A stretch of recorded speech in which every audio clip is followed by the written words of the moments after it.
시간이 좀 남았는데, 이번 세션을 먼저 어, 설명하고 싶어서요. 좀 일찍 준비를 할까 합니다. 재밌는 주제여서 좀 길게 듣고 싶어서 5분을 당기겠습니다. 저의 직권으로. 네. 방정환 선생님이 어린이를 존경했습니다.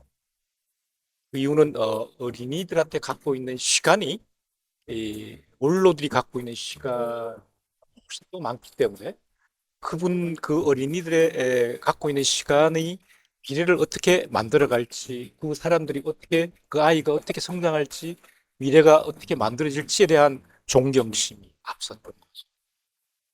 그런데 오늘 그 두 분의 발표가 저는 어떤 면에서 굉장히 전통적인 문화문법을 다 파괴해 버렸어요. 우선 그 발표자 두 분의 패션에서, 복식에서 발표 회장을 런웨이로 만들어. 그다음에 그 좀 전에 그 저도 발음하기가 어려워서 대표라고 되어 있었는데 하플리라는 의미를 알았을 때, 그다음에 로야마드라는 의미를 알았을 때, 뭐 우리가 기존의 학자들이 갖고 있는, 기존의 복식 연구자들이 갖고 있는 그런 문화문법을 다 파괴해 버리고 새로운 미래를 만들어 주는 그런 카피가 또 있습니다. 전통의 해체와 재조합, 브랜드가 되다, 트렌드가 되다라고 했으면 더 큰 의미가 될 텐데, 이제 전통을 해체해 버리고요, 마음껏 이것을 다시 재조합을 해서 새로운 문화 문법을 만들어가고 있는 첫 번째 발표. 그다음에 두 번째 발표 중간 카피에서 저는 속이 참 시원했습니다. 이건 한복이 아니다. 끊임없이 한복에 대한 논쟁들이 있습니다. 한복의 티피컬한 전형적인 한복이 무언가를 연구자들과 국민들 사이에 있는데, 이건 한복이 아니다. 그런데 한복은 언제나 달랐다. 굉장히 도전적이지 않습니까? 한복은 언제나 달랐다. 형태가 아니다. 구조가 이어진다. 이런 그 발표 주제하고 그러니까 중간에 부제를 보는 순간, 와, 오늘은 뭔가가 새로운 한복에 대한, 우리가 전통적으로 갖고 있는 복식에 대한 생각들을 젊은 세대들의 시각에서 새로운 미래를 제시하고 던지는 그런 시간이 되지 않을까 싶은 생각이 듭니다. 우선 두 분 발표자 두 분을 이지연 대표라고 있는 하플리에 대한 설명을 좀 해주시면 아주 그 청자들이 굉장히 좋아질 것 같습니다. 아니다. 한번 예. 네. 네, 안녕하십니까. 저는 하플리의 이지연 대표입니다. 저희 하플리 브랜드 이름에 대해서 많이 어원을 궁금해하셔서 먼저 설명드리자면, 하플리는 헤리티지의 H와 어플라이, 적용하다 두 개 합성어입니다. 그래서 H와 어플라이를 합쳐서 HAPPLY, 하플리라고 부르고 있고요.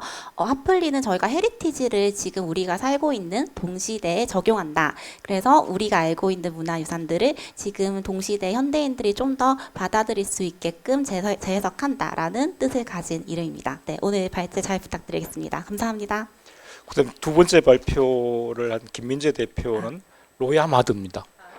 네. 발음이 조금 어렵죠. 로야마드라는 브랜드는 로얄 노마드를 합쳐서 만든 단어예요. 제가 이렇게 여행 다니면서 또 다양한 문화권과 다양한 나라들, 이거를 다 다양하게 제 방식대로 조합해가지고 만든 패턴을 다양한 이렇게 물건들을 적용해가지고 하는 브랜드입니다. 네, 패턴 스튜디오예요. 네. 감사합니다. 네, 감사합니다.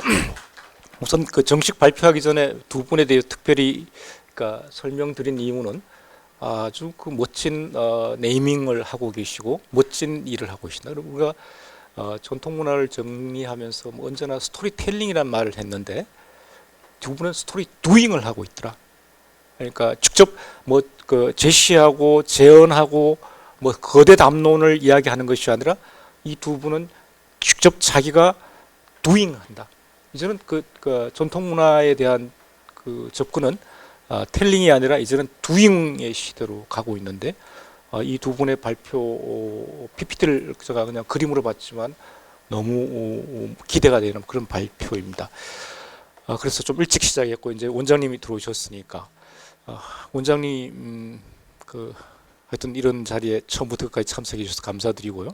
또 이런 프로젝트를 진행해 주셔서 고맙고 또 하나 왜냐하면 내가 나중에 시간이 지나 보면 내가 멘트할 시간이 없을 것 같아서 네 귀한 분 더 청해 듣는 게 더 중요하겠죠. 네, 저는 지금 영천 역사박물관에 봉사하고 있는 천진기라고 합니다. 전공은 민속학이고요. 이렇게 여러 군데 다니면서 공부도 하고 구경도 하고 이제는 저는 시골에서 농사 짓는 노인네입니다. 그런데 오늘 이렇게 젊은이의 발표를 들을 수 있어서 아세안 문화원 원장님을 포함해서 기획하신 여러분들께 감사를 드립니다. 자, 이제 쓸데없는 말을 그만하고 첫 번째 발표, 전통의 해체와 재조합 트렌드가 된다. 굉장히 도전적인 명제입니다. 그리고 하플이라는 그것도 전통 문화의 응용, 적용, 뭐 이런 변화, 뭐 이런 부분들을 이야기하고 있는 것 같은데. 그다음 또 도전적인 것은 오늘 패션 런웨이의 옷을 입고 오셔서 한번 일어서서 발표를 해주시면 어떨까 싶은 생각이 듭니다. 네. 저 발표 시작하기 전에 혹시 시간을 어떻게 분배를 할까요? 몇 시까지로? 시작하는 시간이 있어도요. 끝나는 시간은 우리가 즐거우면 끝까지 하는 것입니다. 네, 우리의 발표가 3세션의 발표가 신난다면 이 밤에 끝을 잡고 하는 겁니다. 그러니까 두 분의 발표에 따라서 시간 걱정 전혀 하지 마시고요. 정말 새로운 신세대로서 전통 문화 내지는 한국의 복식 문화에 대한 참신한 이야기를 많이 해주셨으면 좋을 것 같습니다. 네, 그럼 첫 번째 발표, 하프리 이지연 대표의 발표를 청해 듣도록 하겠습니다. 여러분 박수로 부탁드리겠습니다. 네, 안녕하십니까. 하플리 이지연입니다. 반갑습니다. 네. 먼저 관장님께서 이렇게 또 배려를 해주시니 마음이 너무 편안해지는, 네. 그래서 오늘 하고 싶었던 이야기들을 또 저희가 현업에서 지금 가장 활발하게 활동하고 있는 나이대 이제 현업을 하고 있는 디자이너들이니만큼 이제 지금 저희가 어떻게 작업을 하고 있고 그 결과물들이 어떻게 이루어지고 있는지 한번 이제 설명해 드리도록 하겠습니다. 네, 잘 부탁드리겠습니다. 네, 먼저 이제 오늘 제가 첫 번째 발제를 맡으면서 발표 주제를 전통의 해체와 제조와 브랜드가 되다라고 이제 관장님 말씀하신 것처럼 좀 과감한 카피로 시작을 했는데요. 이제 저희가 하플리의 실제 사례들을 바탕으로 저희가 K 헤리티지 디자인이 어떻게 이제 산업적으로 전승되고 있는지를 한번 말씀드리고자 합니다. 네, 먼저 저희 브랜드의 간단한 소개를 진행하고자 하는데요. 우선 하플리는 한복이 특정 의례나 행사를 넘어서 오늘날의 다양한 삶 속에서도 선택되어 수 있어야 한다는 생각에서 시작되었습니다. 그런데 제가 이제 디자인을 하면서 느낀 것은 그냥 무조건적인 재해석이나 변형은 사실은 사람들에게 제대로 전달되지 않는다라고 느껴왔습니다. 그래서 저희가 정한 태제는 한복을 탐구해 현대인의 몸과 삶에 맞게 다시 짓는다라는 원칙을 바탕으로 아래 3단계로 디자인을 진행을 하고 있습니다. 첫 번째로는 전통 한복의 구조, 원단, 그리고 한국 고유의 그래픽 요소들, 한국의 미학을 이제 탐구 대상으로 삼습니다. 두 번째로는 고무줄이나 단추, 지퍼 같은 기성복의 편안한 디테일들을 포함하여 이제 패턴이나 현대 기성복의 디테일들을 저희가 재해석합니다. 그래서 그런 결합을 통해서 오늘날의 몸과 생활 방식에 맞도록 설계를 하고 있습니다. 그래서 그 결과물로 한복 본연의 미감과 비례 등은 느껴지면서도 지금 현대인들이 선호하고 트렌드에 맞는 동시대적인 옷으로 완성하고 있습니다. 이런 디자인 체계에 따라 구축된 포트폴리오가 지금 화면에 보이는 결과물인데요. 저는 개인적으로 이제 조선 중후기 이후에 좀 한복과 치마의 비례감을 좋아하는 편이어서 전체적인 디자인을 그에 맞게 진행을 하는 편입니다. 이 부분도 나중에 추후 설명드리겠습니다. 이제 저희의 근데 방향성이 실제로 유효한지를 저는 검증한다는 것은 실제로 대중과 이 문화 안에서 저희의 방식들이 실제로 적용되고 노출되고 사람들의 호응을 얻느냐가 되게 중요하다고 생각을 하는데요. 핫플리는 글로벌 K-pop 아티스트를 포함해서 다양한 미디어 컨텐츠에서 지금 동시대의 이제 한국을 표현하고 있습니다. 그래서 최근 이제 SBS 멋진 신세계가 이제 사람들의 많은 호응을 얻었던 것으로 기억하고 있어요. 어느 정도 복식에 대한 고증도 있으면서 지금 우리 보는 시청자들이 받아들일 수 있는 정도의 변형을 많이 했다라는 이야기를 평가를 받았는데요. 멋진 신세계에서 이제 신설이가 입었던 현대 한복이 저희 핫플리의 모든 디자인들이고요.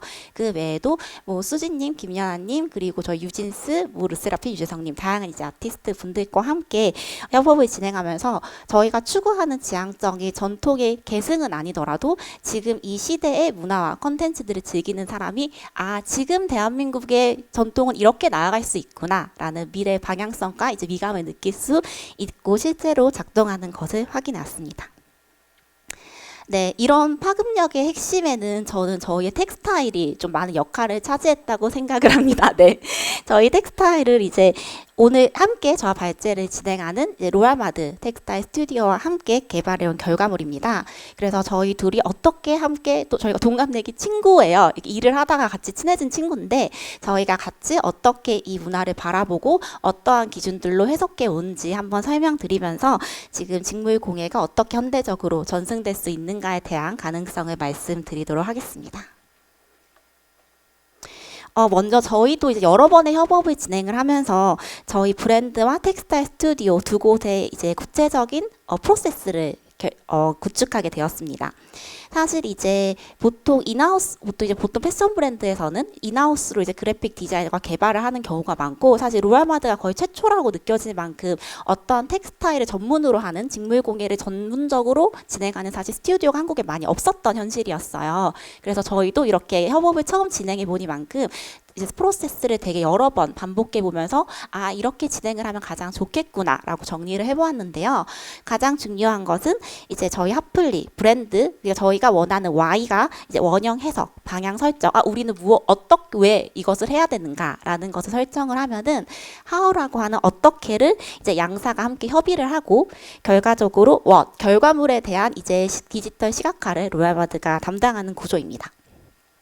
그래서 크게 전체 프로세스가 7가지 단계로 이루어지는데요. 첫 번째 기획 단계에서는 저희 브랜드가 제품과 텍스타일의 목적을 정의합니다. 저는 이 목적이라 함은 사실은 원형을 어떻게 해석할 것인가, 그리고 이 원형의 의미가 현대인들에게 어떻게 받아들여질 것인가와 그리고 이것을 우리가 어디까지 확장해서 제품에 녹여내고 싶은가, 이 두 가지를 먼저 정합니다. 그리고 나서 이제 저희의 대략적인 기획안을 바탕으로 저와 브랜드와 스튜디오와 함께 문화적 소스들을 해석을 합니다. 저희가 이제 물론 이제 논문이나 아카이빙이 너무 잘 되어 있지만 또 각자가 보는 시각에 따라 다른 자료들이 많이 보여질 수 있기 때문에 각자 자료들을 보면서 해석에 대한 스토리를 함께 맞춥니다. 그리고 나서 시각화 단계에선 이제 로얄마드가 역할을 맡아서 그래픽, 패턴, 컬러를 개발하고 저희는 앞서 이제 기획에 대한 기준들에 따라서 그것에 대한 컨펌을 하는 구조를 펼칩니다. 그리고 이제 실제로 이게 제품에 적용되어야 되는 부분이다 보니 저희는 대량 양산에 대한 부분을 생각을 해야 한다고 생각합니다. 그래서 저희가 소재 그리고 SO 테스트라고 해서 우리의 실제 디지털 결과물이 우리가 제품을 양산했었을 때 어떻게 구현되는지, 뭐 컬러는 어떤지, 텍스처는 어떤지, 뭐 저희가 터치감 어떤지 등을 체크하는 SO 테스트를 소재에 따라서 거칩니다. 그리고 여기서 끝나면 너무 좋겠지만 항상 반복 개선이 있기 때문에 여러 번의 반복 개선을 지나면서 수정 및 최적화를 거칩니다. 그리고 나서 1차적으로 저희가 1번에서 기획했던 의본 및 제품에 적용한 6번을 거치고 이 이후 그 그래픽 소스들을 다양하게 굿즈나 컨텐츠 등 2차 활용 과정을 거치면서 계속해서 원소스 멀티 유즈로 저희가 사용해 나가고 있습니다. 네, 앞서 말씀드린 협업 프로세스가 큰 덩어리들의 진행 과정이라면 지금 실제 작업 단위도 저도 한번 설명해 드리고 싶어서 자료를 준비했습니다. 저희가 앞서 말씀드린 것도 좀 더 디테일하게 정리가 되어 있는데요.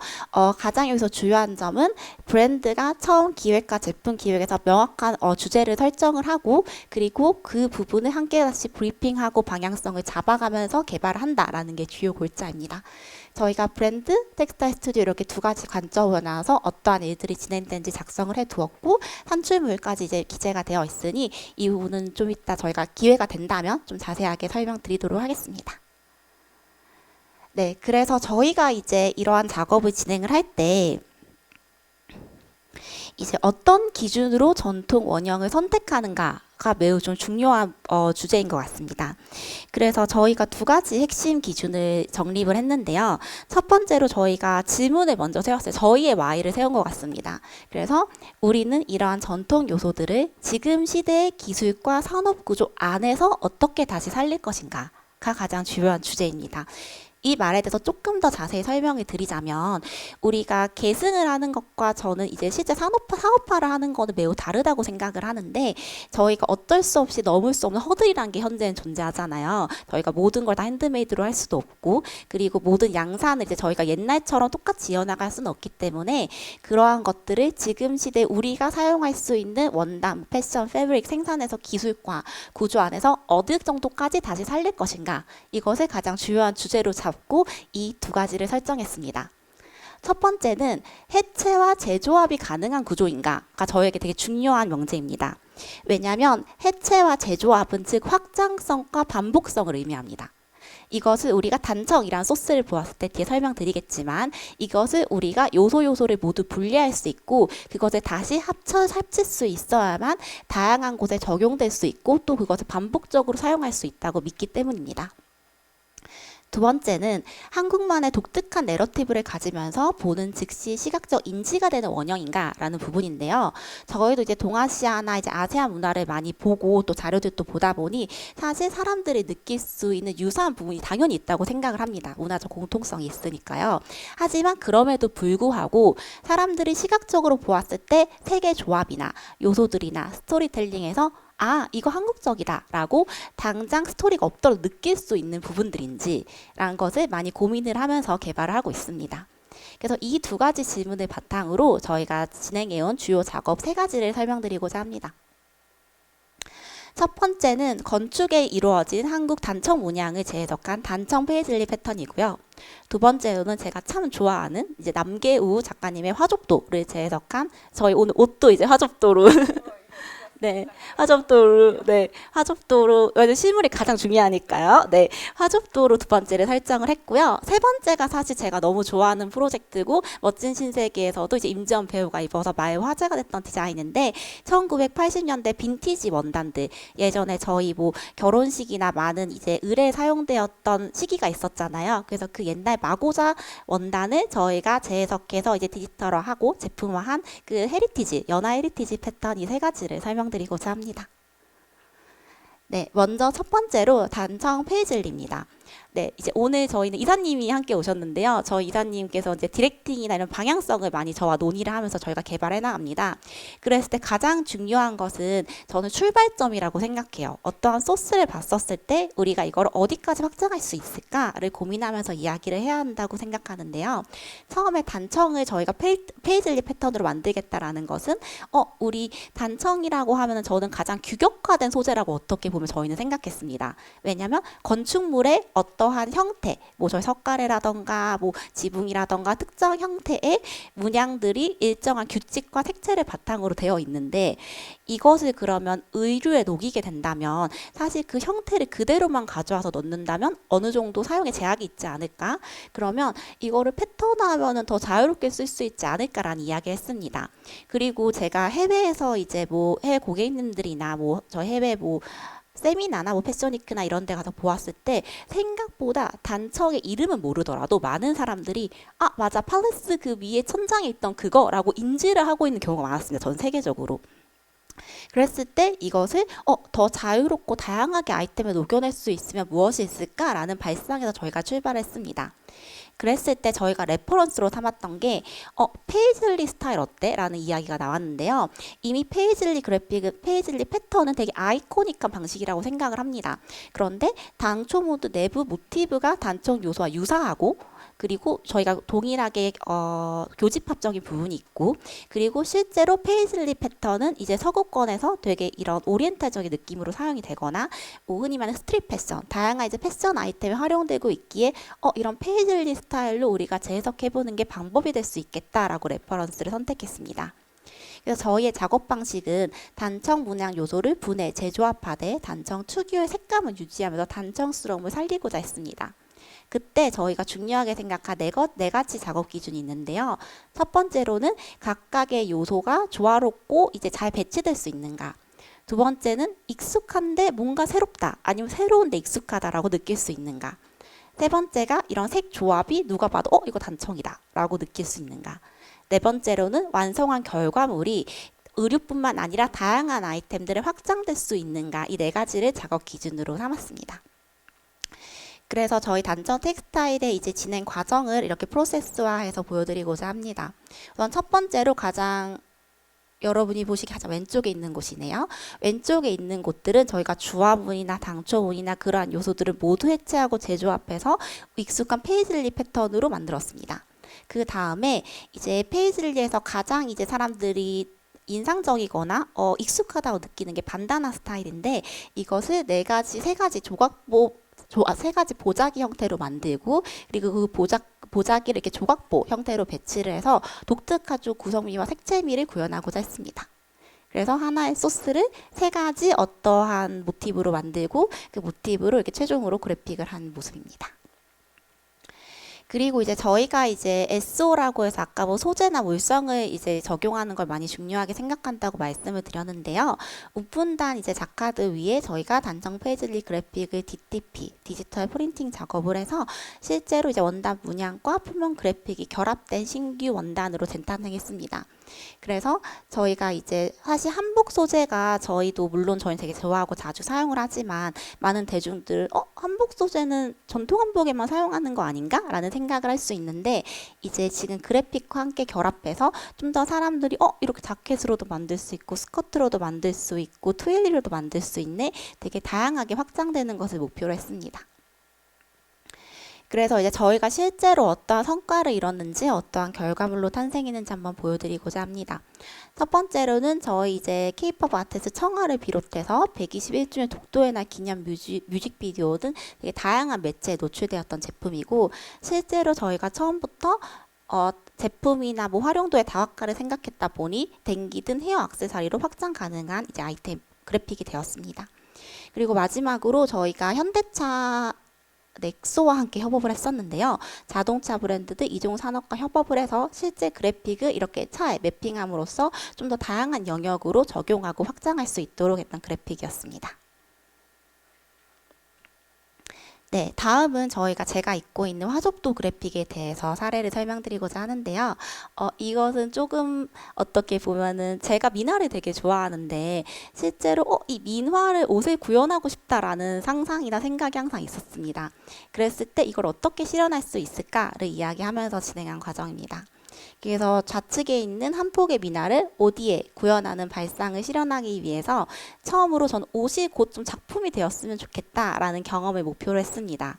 그래서 원형은 이제 남개우 꽃과 나비 화족도를 바탕으로 하였는데, 저희가 이제 원형 소스들을 보았을 때 이 소스를 그대로 사용하는 것이 아닌 이것이 실제 다양하게 적용될 수 있는 디지털 단위로 전환하는 것이 분명히 필요하다고 생각했습니다. 그래서 원활의 모티브로 로얄마드 대표님께서 이제 조금 더 디지털 환경에 어울리게, 그리고 저희를 또 브랜드의 아이덴티티가 있다 보니까 브랜드의 아이덴티티, 고객의 특성, 색감 등에 조금 더 어울리게 디지털 드로잉을 진행했습니다.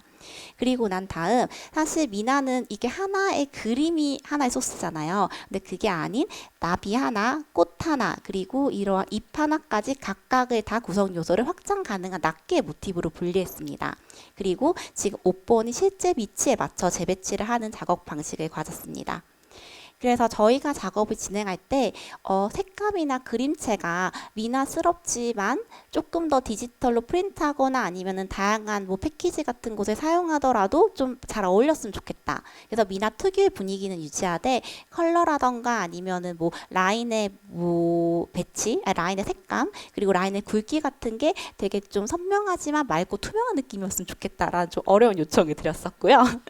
두 번째로는 이제 미나의 배경이 사실 원래는 흰 화선지였겠지만 시간이 지나면서 은은하게 빛바람이 약간 골드 베이지 컬러가 된다고 생각을 했어요. 그래서 그 빛바랜 느낌이지만 햇빛이나 뭐 실내에서 되게 우아하고 고급스러워 보이는 골드 베이지 컬러를 진행을 하고자 했고요. 마지막으로 이제 사람이 입는 사람에 따라서 이제 요즘 웜톤, 쿨톤 이러면서 사람 피부색에 따라서 톤이 다르다는 얘기를 많이 하잖아요. 그래서 거기에 어울리는 색감으로 완성하고자 하는 것이 작업 기준이었습니다. 그래서 이제 화족도 텍스타일 작업 과정을 설명해 드리고자 합니다. 우선 이제 가장 우측에 있는 디자인이 이제 제가 작업을 한 디자인인데요.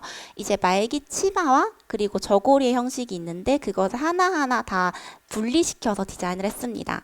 말기 한복의 말기 치마의 말기대를 따로 분리했고 치마 부분을 따로 분리했고 저고리를 따로 분리하고 재구성해서 이렇게 전체적인 디자인하고 난 다음 이제 민화를 이제 그래픽화 시킨 다음 이 하나하나를 각각 요소로 작업했다고 말씀드렸었잖아요. 그래서 그 요소를 옷 본이라고 하는 패턴 위에 각각 배치를 해서 실제 의상으로 만들었을 때 하나의 민화가 정확하게 적용될 수 있도록 하는 과정을 거쳤습니다.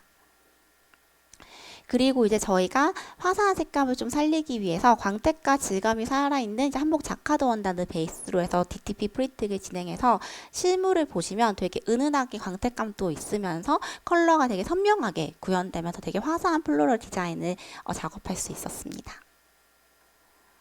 네, 그래서 화접도가 사실은 가장 많은 좀 미디어의 사랑을 받은 그래픽이었는데요. 뭐 수진님이 착용하셔서 엘르 매거진 커버에 실리기도 하고, 뭐 아이브, 리즈, 뭐 유나분들 다양한 셀럽분들이 착장을 하셨고요. 실제로 가장 많은 제품 다각화가 이루어진 제품인데 하나 소스를 어떤 그림처럼 배치를 할 수 있도록 작업을 했기 때문에 모자, 댕기, 부채 등 소품부터 의류까지 매우 다양하게 다각화된 디자인이었습니다. 그리고 재작년에 진행했던 콜라보인데요. 저 이제 요새 즉석 사진 많이 찍잖아요, 친구들. 그래서 즉석 사진에 들어가는 포토 프레임 굿즈까지 확장을 했던 네 사례입니다. 네, 마지막으로 이제 연화 헤리티지 작업에 대한 설명을 진행하고자 합니다.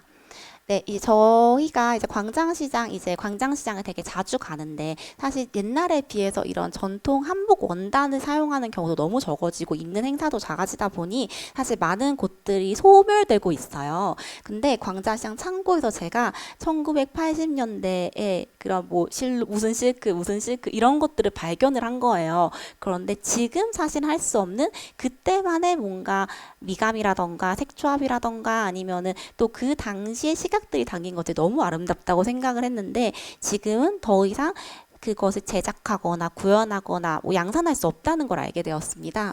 그랬을 때 이거를 우리 시각대로 한번 다시 구현하고 재해석을 해보자라는 것을 바탕으로 시작되었습니다. 출발점은 광장시장 창고에서 발견한 1980년대 빈티지 한복 원단을 저희가 다음 세대를 한번 이어보자, 우리가 그 시발점이 돼보자 라는 데서 시작을 했습니다. 그런데 그 과정에서 저희가 궁금증을 가졌던 게 과연 이 옛날 원단이 사람들이 가치 있다고 느낄까? 왜 저희만 가치 있다고 느끼는 걸 수도 있으니 그럴까? 라기 위해서 저희가 한번 프로토 테스트를 진행해 봤습니다. 그래서 2021년에 저희가 가지고 있는 빈티지 원단들을 최대한 이제 많이 구입을 하고 상태를 체크를 해서 1년간 400분에게 이 빈티지 원단을 이제 재활용한 이제 리사이클링한 한복 셋업을 제작을 했습니다. 정말 사실 어떤 아카이빙을 위한 작업이었어요. 그래서 그 400분에 이렇게 하는 것을 보고 사람들이 옛날의 원단을 접할 기회가 없었고 내가 실제로 어떻게 착용해야 될지 모르기 때문에 좋아하지 않는다고 느꼈던 거구나. 이거는 실제로 유의미한 프로젝트구나 라고 생각을 했던 일이었습니다. 그래서 첫 실험 이후 저희가 이제 2022년부터 조금씩 작업을 진행해 왔는데 있는데요. 작업 방식은 이렇게 진행됐습니다. 실물 빈티지 원단을 스캔하고 분석하고 그 다음에 이제 자수 질감 및 섬세한 디테일을 디지털 그래픽으로 재현하였고요. 앞서 화족도에서 설명드렸던 것처럼 실제로 옷본 위에 패턴 위에 그래픽을 직접 배치하는 커트지 방식으로 작업했습니다. 작업 기준은 저희 전통 오방색, 이제 오방색을 기반으로 컬러를 설계함과 동시에 빈티지 원단의 원형이 있었는데 그 원형을 분석하고 난 다음 지금 시대의 사람들이 조금 더 좋아하고 그리고 전체적으로 조화롭게 어우러질 수 있도록 세부 문양들 다 저희 시각대로 다듬었습니다. 그리고 이제 금박이나 자카드나 자수 텍스처를 저희가 똑같이 구현할 수는 없지만 이를 디지털 프린팅하는 과정에서 가장 실물에 가깝게 구현할 수 있도록 노력했던 작업이었습니다. 네. 그래서 저희 가장 지금 왼쪽에 있는 원형이 실제 원형이고 이 원형을 바탕으로 색감이나 뭐 자수 모양 디테일 등을 이제 다 질감을 이렇게 분석을 하고 그거를 실제로 살리면서 이제 저희 옷본에 다 배치를 하고 실제로 양산했었을 때 모든 제품에 동일한 위치에 동일한 그래픽이 비치될 수 있도록 작업을 했습니다. 그리고 이제 그래픽 원단이 되게 중요했던 제품이었는데요.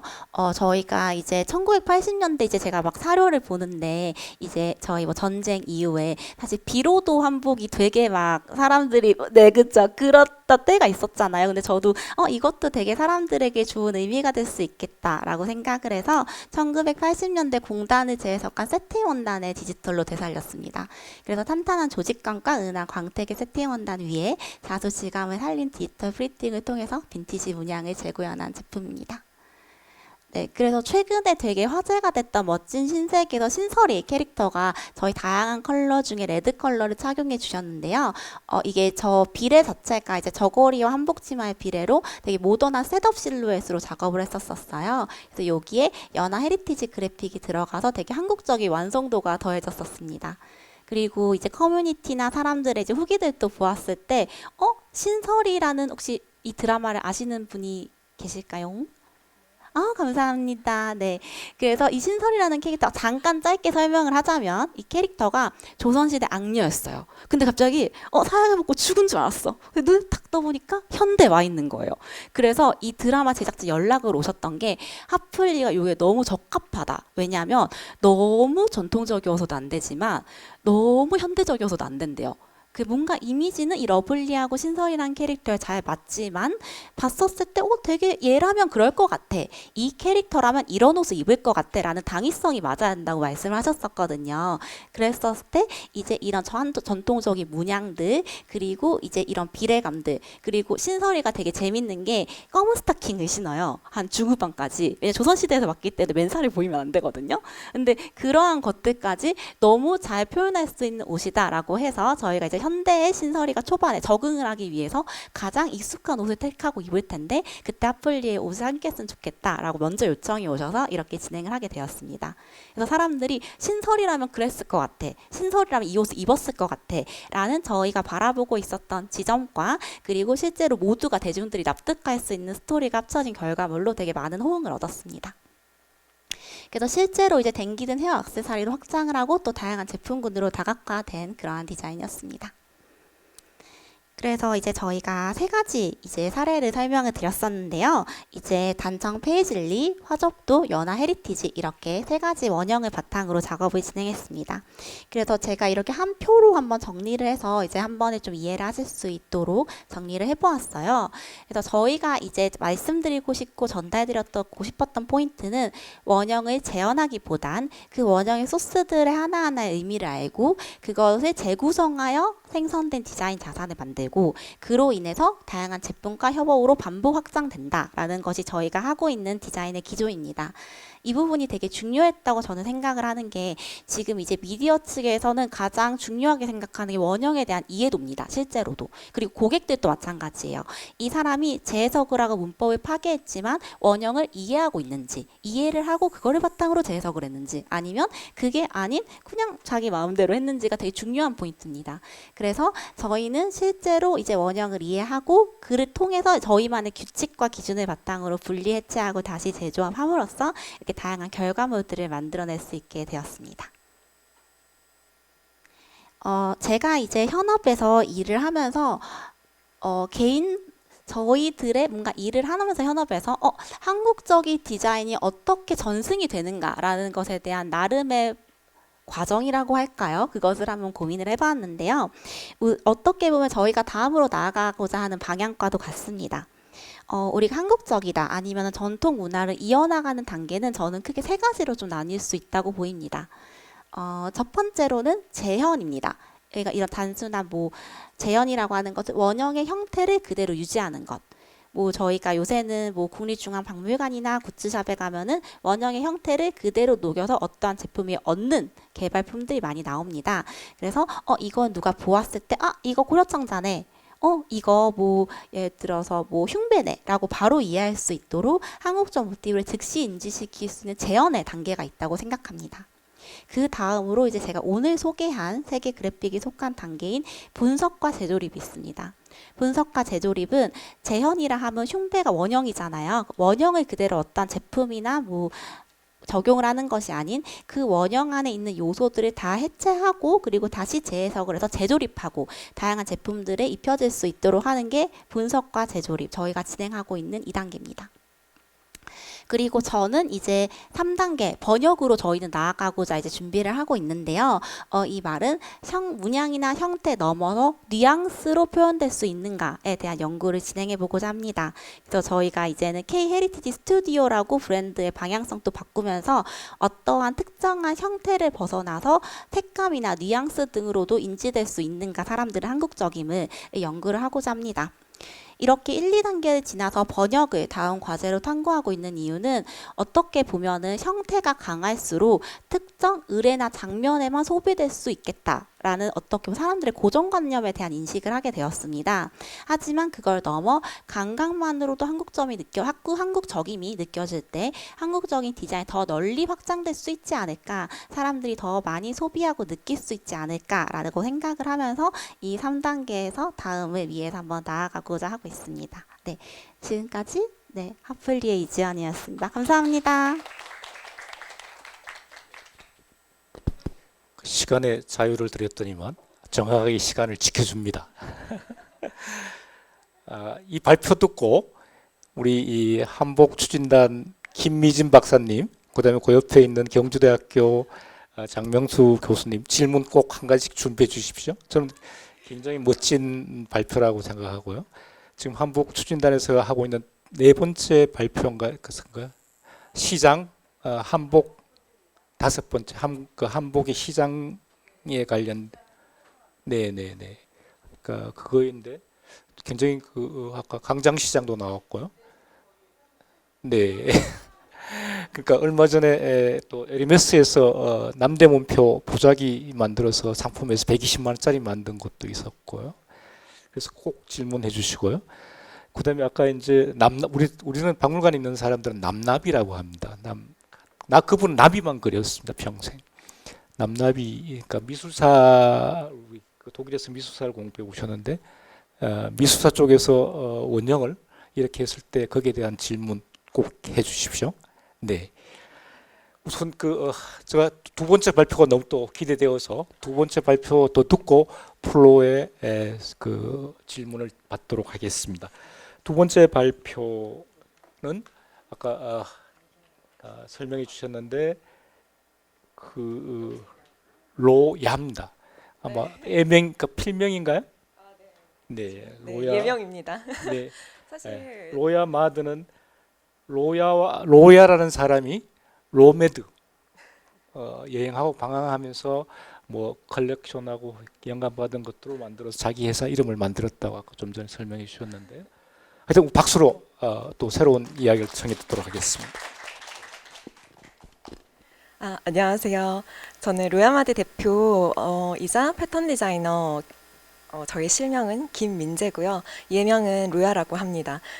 앞서 약간 저희 지연 대표가 너무 말을 잘해가지고 제가 지금 굉장히 기가 죽은 상태입니다. 저는 계속 이렇게 그림 그리는 일을 계속 해왔고, 그래서 이렇게 청중 앞에서 얘기하는 거는 전혀 해보지 않았거든요. 그래서 그 부분 조금 감안해서 해주세요. 그러면 저희 지금 제가 제목으로 삼은 거는 이제 문양의 현대적 전승, 그리고 구조를 관찰하고 이어가는 과정에 대해서 설명을 드릴 거예요. 제가 원래 처음에 이 제안을 받았을 때는 지연 대표 전에 제가 먼저 문양에 대해서 이렇게 패턴에 대해서 관점을 얘기를 하고 뭔가 작은 데서 이렇게 좀 넓은 방향으로 가자고 이렇게 얘기를 했었는데, 막상 이제 PPT를 서로 준비하고 나서 보니까 어떤 전체적인, 아무튼 저희가 이렇게 패턴으로 다양한 걸 하고 결국 이렇게 물건을 만들기 위해서 이렇게 사람들 사이에서 이렇게 사용하는데 이런 거를 쓰려고 이 작업을 하는 거라는 측면에서 일단은 전체적인 프로세스를 다 이해를 하시고 나서 그 안에 있는 디테일에 대해서 설명을 해드리는 게 뭔가 순서에 더 맞다고 느껴서 이렇게 제가 뒤에 설명을 하게 되었습니다. 그리고 지금 표지에 있는 패턴은 뱀과 소나무라는 패턴이에요. 제가 일부러 이걸 표지로 삼은 이유가 저희 전시에 이어짐이라는 그런 단어가 들어가 있길래 이렇게 뱀이 지금 무한을 이렇게 상징하는 그런 의미로 패턴을 제작을 했어요. 그래서 다 다른 모습을 하고 있지만 결국 이렇게 이어지는 모습으로 지금 뱀의 머리와 꼬리가 없습니다. 이 패턴은 그냥 이런 식으로 계속 이렇게 이어지는 패턴이에요. 그래서 저희의 표지로 잡았습니다. 이어가려면 약간 어떤 방식으로 해야 되는지에 대해서 설명을 드릴게요. 어디를 눌러야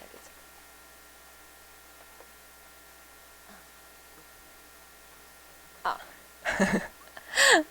네, 저는 그래서 이렇게 아까 설명해 주신 것처럼 문양을 연구하고 또 이렇게 패턴 스튜디오를 운영하면서 패턴에 관한 건 전부 다 하고 있습니다. 그래서 제 개인적인 연구도 하고 이렇게 사적인 욕심도 채우고, 네. 그래서 요 다음으로 넘어가면 저희 이제 하고 있는 작업들은 전부 제가 직접 그린 그림들로만 이루어져 있어요. 이렇게 민화 작업이라든지 가끔 복원 작업 같은 것도 들어오지만 그거를 다 새로 그리는 방식으로 진행을 합니다. 그래서 저희 스튜디오예요. 되게 예쁘죠? 저희 이렇게 제가 사실 이렇게 문양을 하는 것도 다 이걸 뭔가 저도 즐기면서 하고 싶어서 저희 항상 저희 계약할 때 완성된 물건을 저희 지금 제가 입고 있는 옷도 이런 식으로 보내주는 걸 제 계약 조건에 항상 넣습니다. 그래서 이렇게 그래서 저희 로야마드에서 나온 이런 패턴들, 저희 그냥 보유 패턴, 제가 직접 개발한 이런 패턴들은 다 이렇게 을에 들어와서 온 패턴, 만든 패턴이랑 또 제가 이렇게 직접 그냥 영감을 받아서 만든 패턴들도 있어요. 그래서 뭐 파우치도 만들고 부채도 만들고 이런 쿠션도 만들고 이렇게 되게 다양한 옷도 만들고 해서 어떤 경험을 쌓기 위한 과정이기도 하거든요. 사실 저는 패턴 디자이너면 되게 다양한 이렇게 물건의 뭐라 해야 되지? 제작 과정을 알아야 된다고 생각을 해요. 그래야 그 제작 과정에 맞춰서 이렇게 패턴을 만들 수가 있기 때문에 이따가 한번 보시면 왜 제작 과정이 다 파악돼야 하는지 이제 아실 수 있을 거예요. 그래서 종이류라든지 뭐 이렇게 종이라면 이제 패키지죠. 패키지나 아니면 이렇게 벽지, 뭐 원단 이것도 저희 브랜드에서 판매하기 위함도 있지만 다른 클라이언트한테 이렇게 의뢰가 들어왔을 때 이거를 더 정확하게 잘 구현하기 위해서 하는 작업이기도 합니다. 약간 이게 연구의 일환이라고 보시면 될 것 같아요. 그래서 이걸 통해서 이런 패턴이나 이런 색감은 더 소비자들한테 더 뭔가 반응이 좋더라라든지 이런 것도 클라이언트한테 뭔가 이렇게 설명을 드릴 수 있고 근거가 되겠죠. 네, 그래서 이렇게 하고 지금 다 협업 사례 제가 사실 시간이 없어서 이 각각이 어떤 브랜드들인지는 설명을 못 드렸는데 되게 뭐 수려한이라든지 다들 아시는 뭐 LG 생활 건강의 이런 패턴들을 제가 다 1년 동안 같이 협업을 해가지고 거기 패키지들을 다 바꿨었어요. 그래서 그런 데라든지 뭐 서울우유에서 이렇게 킹커피라는 믹스커피 브랜드가 있었는데 아시는 분 잘 없으시죠? 그래서 킹커피라는 이런 브랜드가 약간 올드한 느낌이 든다고 하셔서 뭔가 외국인들이 여기 왔을 때 선물할 수 있는 그런 패키지로 만들어 달라고 하셔가지고 이런 의뢰도 하고 뭐 이렇게 떡집이나 뭐 이렇게 제약회사 같은 데서 이런 어떤 시즌에 맞춘 예를 들면 추석 추석에 맞춘 뭐 이런 걸 하기도 하고, 저기 정관장에서는 어버이날. 제가 지금 너무 많은 작업을 해가지고 사실 약간 버벅일 수 있어요. 그래서 이렇게 정관장에서 어버이날 뭔가 특별 프로모션으로 이렇게 의뢰가 들어와서 작업을 하기도 합니다. 그리고 다음은 이렇게 공간에 대한 의뢰도 받아요. 그래서 어떤 개인, 지금 분홍색 이렇게 그 옷장 있는 이런 벽지 같은 경우는 개인에서 의뢰를 주셨어요. 항상 기업이나 이런 브랜드에서만 의뢰를 주시는 게 아니라 이렇게 개인 의뢰도 다 받고 있어요. 그래서 뭔가 아기가 태어났는데 그 뭔가 부모님이 사자 관련된 이런 엠블럼을 가지고 있는 어떤 집안이라고 하셨어요. 외국 분이신데, 그래서 꼭 사자가 들어갔으면 좋겠고, 그 부부가 만나게 된 어떤 장소들, 시카고, 프랑스, 한국, 이 세 개의 국가의 어떤 상징 같은 걸 담아서 이렇게 아이가 뭔가 성장해 나가는 이렇게 모습을 그 안에 그려달라고 하셔가지고 이런 식으로 구현을 하기도 하고요. 그리고 저기 위에는 이제 스페이스 테일러라는 어떤 벽지 브랜드에서 저희한테 의뢰하셔가지고 저희 콜라보 했던 작품입니다. 그래서 전시도 그 가운데 이제 RFP라는 이제 갤러리에서 이런 패턴 전시도 하고요. 그리고 지금 저희 패션이 아무래도 가장 많이 이제 의뢰가 들어오는 지금 작업인데, 저희 하플리가 저희 VVVIP입니다. 저희가 10번 넘게 사실 작업을 했어요. 굉장히 결과도 되게 좋았고, 같이 이렇게 프로세스 같은 거 맞춰가면서 저도 되게 공부가 많이 됐어서 되게 가장 좋아하고 아끼는 클라이언트입니다. 이 외에도 한복뿐만이 아니라 그냥 일상복이나 이렇게 키즈, 이렇게 잠옷이나 이런 데 들어가는 키즈 패턴도 개발을 하고요. 또 지금 여기는 수영복도 있고요. 또 무용복. 그냥 이렇게 원단이 들어가는 거라면은 다 작업을 하고 있습니다. 아까 전에 이제 보셨던 요거 한번 더 보시라고 여기 넣었고요. 하플리에서 이 같은 과정을 거쳐도 사실 저희랑 하플리에서 뭔가 고려하는 지점 같은 게 굉장히 달라요. 저의 관점도 패턴 디자이너로서 다르고, 그래서 기왕이면은 같은 프로세스 안에서 또 같은 샘플 같은 이런 예시 사례를 들어서 어떻게 사실 이게 예시가 달라지면은 좀 비교가 어렵잖아요. 그래서 일부러 예시 3개를 같은 걸로 뒀습니다. 마침 또 콜라보도 했고 하니까. 그래서 저의 이제 여는 이야기인데 되게 깜짝 놀라실 수도 있을 것 같아요.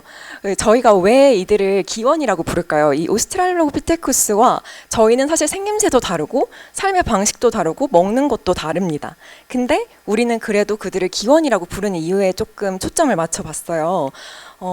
그래서 거기서 제가 이제 착안한 부분은 표면을 복제한 게 아니라 이렇게 구조가 이어지는 거기 때문에 저희가 이걸 오스트랄로피테쿠스라는 이 존재를 기원으로 여기는 거잖아요. 같은 유전자 구조를 가지고 있기 때문에. 물론 거기서 이제 뭐 진화도 하긴 했겠지만, 그래도 생김새가 다름에도 같은 어떤 기원으로도 보고 같은 구조로 보는 거라고 생각을 했습니다. 그래서 저의 약간 여는 이야기로 이렇게 넣었습니다. 그리고 이거 아까 말씀해주신 이건 한복이 아니다. 그래서 같은 맥락으로 무엇을 전통으로 약간 어떤 걸 전승이라고 할 수 있는지, 표면인지 아니면 구조인지에 대해서 이렇게 굉장히 고민을 많이 해왔어요. 하플리 브랜드뿐만이 아니라 또 다른 이런 전통을 모티프로 한 이런 브랜드들이랑 굉장히 작업을 많이 해요. 그러다 보면 항상 받는 비난이긴 해요. 이게 무슨 한복이냐, 이게 무슨 전통 패턴이냐 라고 하는 그런 질문에 대한 이제 답변을 드리려고 합니다. 무엇을 지키면 그것인가에 대해서 가장 고민을 많이 하는 것 같고요. 크게 저의 프로세스를 또 나누자면 이렇게 4가지로 나눌 것 같아요. 일단 첫 번째는 목표 조건 확인입니다. 이게 사실 이런 브랜드랑 굉장히 다른 방식일 것 같아요. 저희 같은 경우는 저희한테서 먼저 시작하는 이런 제가 영감을 받아서 그림을 그리면 저도 하플리처럼 기획부터 하고 뭐 이런 왜 내가 이걸 만드는지에 대해서 고민을 하겠지만 저희는 이런 게 다 정해진 상태에서 시작하는 거예요.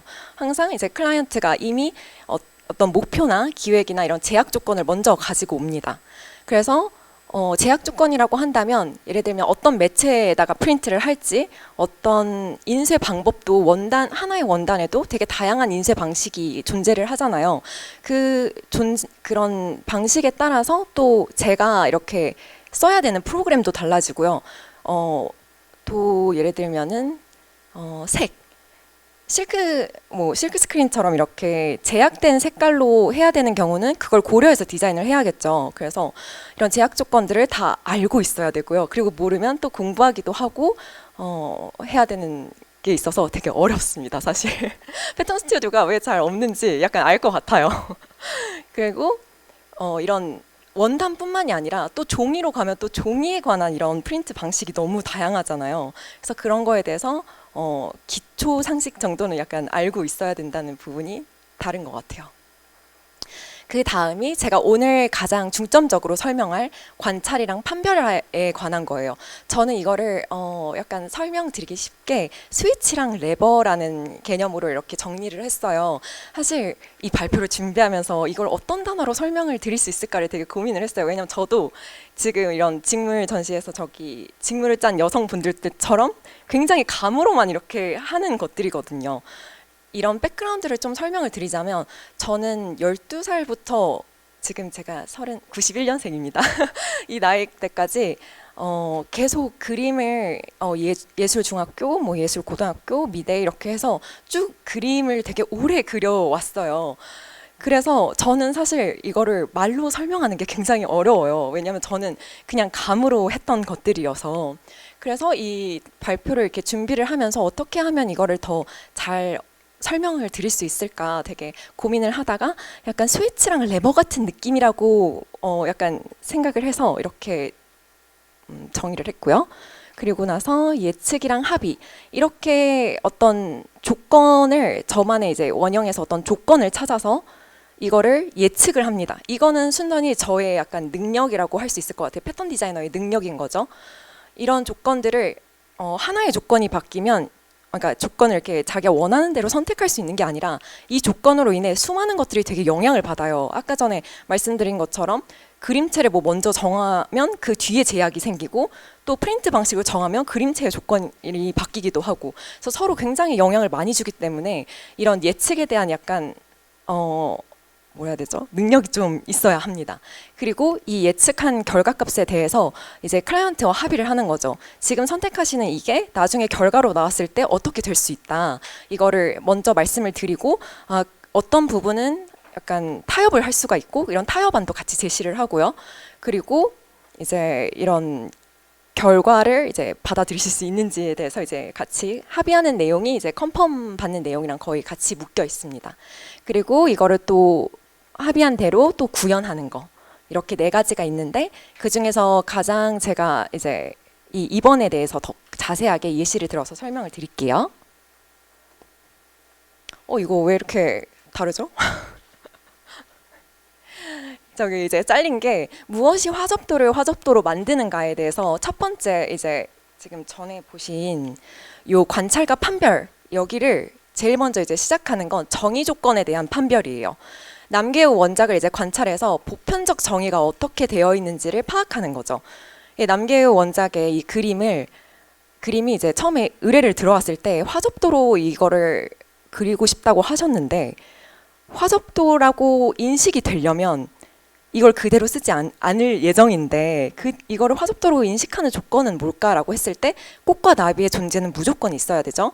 그리고 그림체 이게 만약에 유화로 그려져 있으면 사람들은 이걸 화접도라고 생각하지 않을 거예요. 그래서 이 두 조건은 절대 바꾸면 안 되는 조건으로 이렇게 찝고 가는 거죠. 그래서 이렇게 정의의 최소 조건.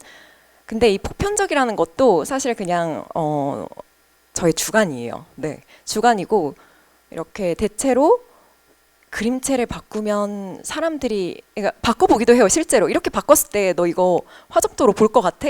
라고 주변 사람들한테 이렇게 자문도 구하고 합니다. 그리고 이제 두 번째는 모티프의 조건을 관찰을 해요. 이게 제가 제일 많이 하는 일, 제일 많은 시간을 사실 잡는 일인데, 공인된 기준이 만약에 없다면, 없을 수도 있잖아요. 정확한 구체적인 조건이 이렇게 뭐 인터넷에 나무위키 같은데 이렇게 쓰여 있는 내용이 없을 수도 있으니까, 그랬을 때는 제가 이제 원형을 찾고 관찰해서 이제 판별 기준을 스스로 만듭니다. 이게 어떤 말이냐면, 남계호 원작 이 그림은 모작을 되게 많이 해요. 민화라든지 그냥 인터넷에 치면은 어떤 게 남계호 원작인지 모를 정도로 많이 그려졌습니다. 근데 제가 그림을 그릴 때 파악해야 되는 것들이 있어요. 사실 저거를 어떻게 보정을 해서 저희가 치마에 넣은 게 아니라 저희 작업한 건 전부 제가 직접 그림을 그린다고 했잖아요. 그래서 그림을 그리려면 이거의 형태를 정확하게 파악을 해야 돼요. 그러면 예를 들면 여기 있는 꽃이 있으면 저 오른쪽에 있는 거는 앞에서 설명을 드려야겠네요. 네, 여기 있는 거는 이제 모란인 거는 다들 아시죠? 여기 전통 이제 많이 이제 공부하시는 분들이니까. 근데 이 반대편에 있는 것도 다들 이제 뭐 네이버 블로그 이런 데 보시면 그냥 빨간 모란으로 그대로 그리셨어요. 근데 지금 이렇게 자세히 관찰을 해보시면 이 이파리의 모양이랑 이 이파리의 모양이 다르지 않나요? 그렇게 보고 또 모란의 어떤 꽃의 봉오리 같은 거를 이렇게 그릴 때와 여기에 있는 꽃봉오리는 조금 다르게 생겼어요. 약간 군집이 되어 있죠. 이 끝에 보시면은. 그래서 이거 특히 이제 꽃 경우에는 다섯잎도 많고 이렇게 여러 잎이 겹쳐 있는 형태도 굉장히 많기 때문에 가장 많이 보는 건 이런 이파리를 되게 많이 봅니다. 이파리나 또 줄기에서 어느 부분에서 잎이 나고 이런 것들을 되게 많이 보는 것 같아요. 그리고 여기 보시면은 그렇게 알게 된 게 이제 모란이 사실은 겹부용이라는 꽃이었다는 걸 알게 됐어요. 그래서 처음에 겹부용인 것 같다고 누가 이렇게 말씀을 하셔가지고 이렇게 찾아보는데 잘 안 나와서 중국 그림을 보니까 이렇게 넓적한 이런 잎이 있더라고요. 그리고 여기도 마찬가지로 이런 꽃봉오리가 좀 비슷하죠. 그래서 이거를 보고 아 이게 겹부용이구나 하면 저는 이제 그 다음부터 겹부용에 대한 꽃의 다양한 형태를 많이 리서치를 해요. 한 모티프당 그래도 못해도 50개 정도는 보는 것 같아요.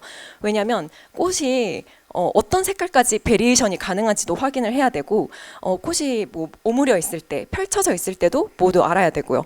그리고 꽃이 어느 쪽에 피고 열매랑 꽃은 같이 맺혀져 있을 수 있는지 이게 실제로 이거를 똑같이 그리기 위해서가 아니라 변형을 하기 위해서거든요. 어디까지 변형을 할 수 있는지를 확인하기 위한 조건이에요. 그리고 또 여기도 이것도 약간 무궁화라고 적혀 있는 경우도 되게 많았어요. 근데 지금 무궁화는 이렇게 이파리를 보시면 이렇게 생기지 않았어요. 여기 제가 넣어놨죠? 여기 금화규를 보시면 여기 잎이 이렇게 야자수처럼 나눠져 있잖아요. 그리고 무궁화는 잎이 조금 더 넓대다 하죠. 근데 찾아보시면은 이렇게 이거를 그냥 무궁화로 생각하고 무궁화로 그린 경우가 굉장히 많았어요. 그래서 변형을 하기 전에 제가 변형을 애초에 하고 싶었던 이유는 뭐냐면 꽃이 약간 찌그러진 이런 모양으로 되어 있어서 저는 이거를 좀 더 예쁘게 펼친 모습으로 그리고 싶다고 생각을 해서 이렇게 바꾼 거예요. 물론 이제 남계우 원작 같은 경우는 이런 자연스러운 모습 그대로가 사실 되게 매력이지만 저는 이제 이런 여성복 브랜드의 젊은 친구들이 보기에는 사실 이런 온실에서 컸다고 해야 되나요? 약간 예쁘게 생긴 어떤 꽃의 아이디어라는 모습이 있기 때문에 그거를 지켜주기 위해서 그리고 이런 뭉침 같은 거 있잖아요. 이런 잎의 뭉침 이거를 어떤 것 때문에 다시 그리게 됐냐면 저희가 사람과 사람 사이 이 거리가 이 정도에서 사실 이 옷을 보잖아요. 그래서 이 거리를 설정을 먼저 하는 거예요. 이게 옷이라면 옷, 벽지라면 더 멀리서 보겠죠. 더 넓은 이런 표면적에서. 그래서 이런 패턴이 어디에 올라가는지가 되게 중요해져요. 그렇게 되면 뭐 예를 들면 명암처럼 작은 곳에 들어가는지 벽처럼 큰 곳에 들어가는지 이렇게 움직이거나 이렇게 절개가 들어가는 곳에 들어가는지 그런 것들을 이제 확인하고 이거를 조금 먼 거리에서 본다고 생각을 하면 뭉쳐 보일 수 있다는 약간 가능성을 이제 생각을 해서 잎을 다 뗐어요. 그리는 와중에. 근데 잎을 그냥 여기서 떼면 안 되니까 장미의 구조를 또 파악을 해야 됩니다. 장미는 이렇게 3장 아니면 5장 뭐 이런 식으로 이렇게 보시면 이런 식으로 어떤 그 식물만의 어떤 규칙이 있어요. 그 반드시 지켜야 되는 이렇게만 나고 뭐 돌연변이 같은 건 이제 생각을 하지 않고 그렇게 해서 완전히 파악이 돼야 어디서 잎을 뗄지 그거를 이제 정확하게 파악할 수가 있는 거죠. 그래서 이렇게 어떤 형태에 대한 조건을 확인을 하고 그 다음에 또 이제 이런 그림체 조건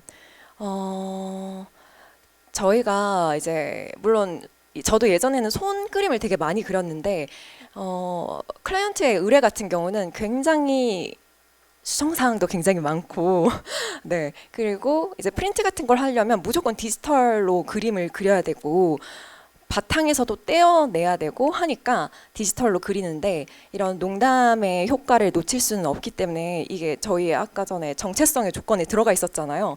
그래서 이 붓을 커스텀 해가지고 매 클라이언트마다 전부 거기에 맞춰서 붓을 제작을 합니다. 그래서 여기 보시면은 약간 이런 그 얼룩 같은 거 있잖아요. 동양화 같은 거 보시면은 종이에 조금이라도 기름기가 묻거나 손에 이런 게 묻으면 여기에 물이 닿았을 때 이런 식으로 얼룩이 져요. 이렇게 흰색으로. 이런 효과까지 넣은 거. 불규칙하게 이게 발현이 되도록. 그리고 여기서는 아마 자세히 안 보이실 텐데 이런 선 같은 것도 약간 거친 느낌이라고 해야 되나요? 왜냐면 저희가 붓으로 이렇게 그림을 그려보면은 사실 여기 이렇게 이쯤 그리면은 연해진다던가 다시 또 물감을 더해서 다시 또 그림을 그리잖아요. 이런 것까지 고려를 해서 그립니다. 사실 그래서 저희가 그냥 컴퓨터 그래픽을 볼 때는 뭔가 매끈매끈하고 약간 플랫하다고 느끼는데 그림을 볼 때는 더 깊이가 있다고 느끼는 이유가 이런 사소한 조건들이 다 모여서 나오는 효과예요. 그래서 그런 걸 이제 놓치지 않으려고 하고 실제로는 이게 인쇄를 했을 때 보이지 않아요. 되게 좀 억울하지만 네, 보이지 않아요. 보이지 않고 심지어 사람 간의 이런 거리에서 보는 이런 옷 같은 경우는 더 심하죠. 이 정도 거리면 사실 이런 디테일이 하나도 안 보이시지 않나요? 그냥 꽃이구나라고 하시잖아요. 그래서 많은 패턴 디자이너들이 사실 좀 그냥 원단에 프린트 될 때까지만 그립니다. 근데 제가 생각하는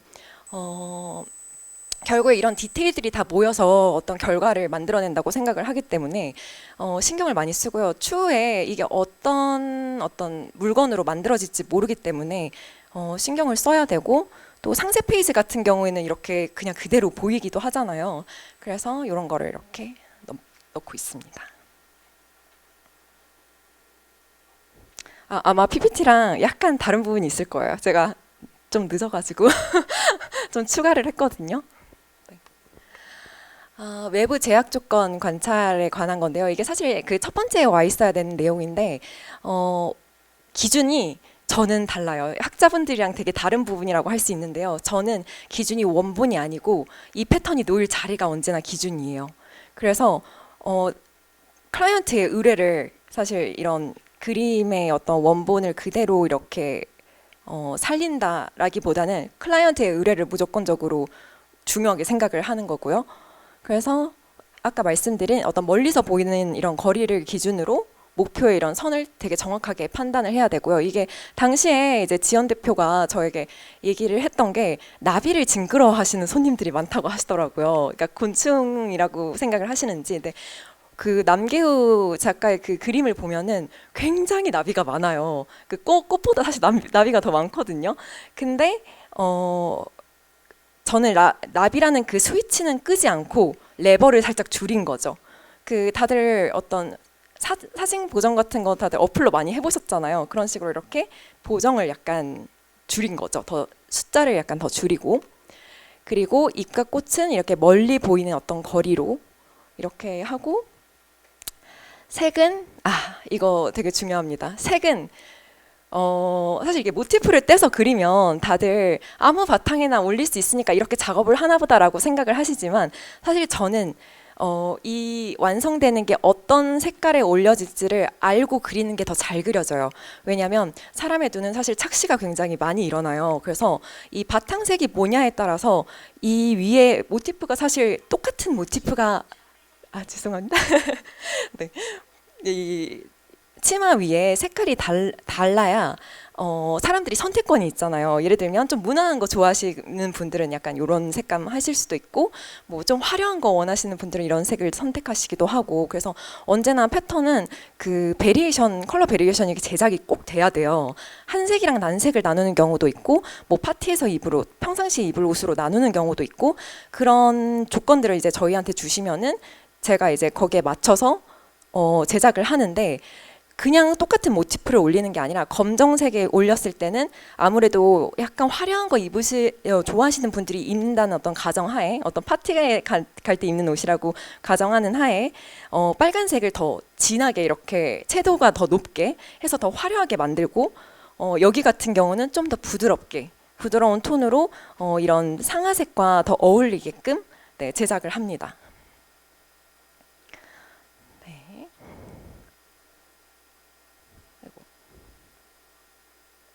그래서 이제 완성된 거는 이제 아까 지원 대표가 더 잘 설명을 해주셨죠. 네.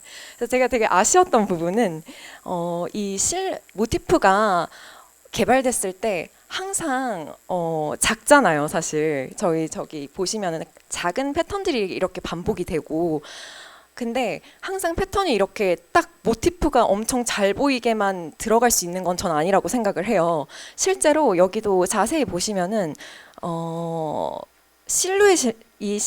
이 모티프를 사용해서 또 실루엣 패턴을 만들었어요.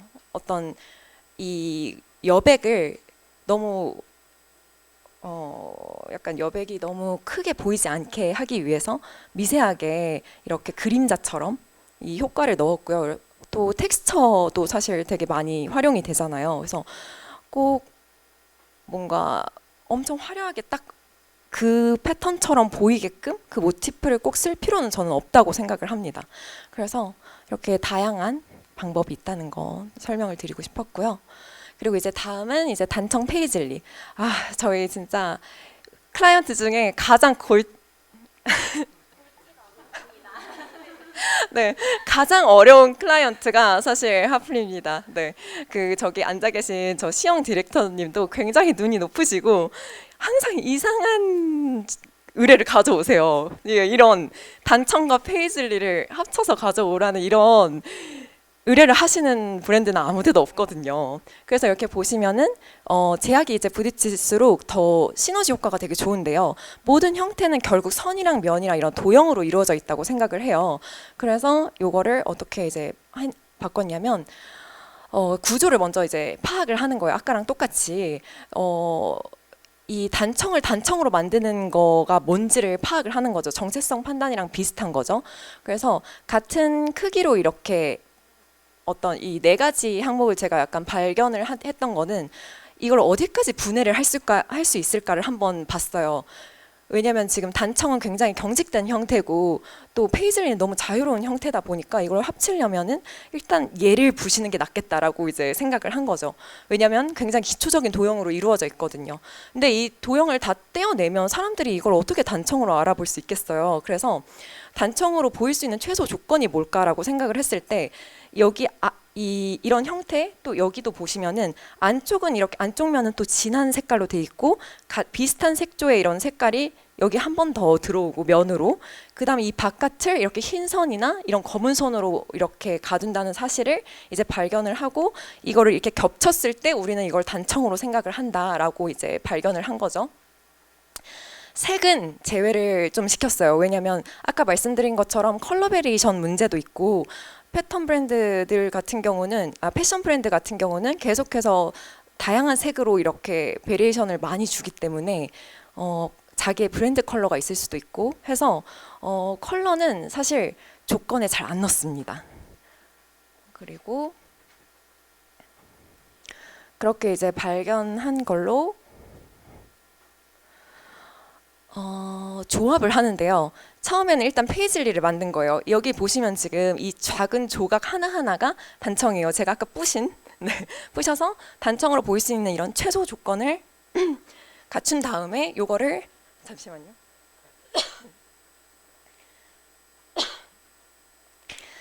이거를 이제 페이즐리 형태로 합친 거죠. 그래서 이거는 어떤 조합의 어떤 규칙을 페이즐리 걸 따른 거예요.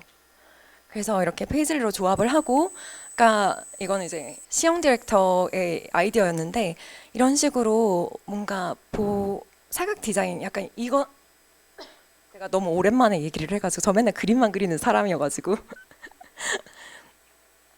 그래서 이 페이즐리만으로는 만약에 색깔이 바뀌었을 때 이거를 단청으로 볼 수 있는 사람은 없다고 생각을 했어요.